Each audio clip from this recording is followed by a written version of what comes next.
Hey friends, in this video I'm going to show you how I change out my Invisalign trays. So first I wash off the trays that I've been wearing,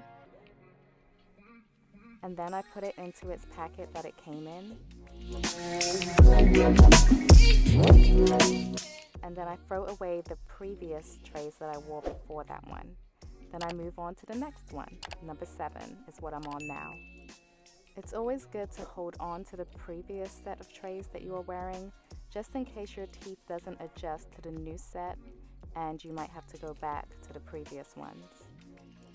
So this is the top and the bottom of the new set, and I go ahead and I rinse that off as well, just to take off any residue or any dust. And then I put them on. So I start with the bottom, and then I push it down from back to front to make sure that it fits snugly.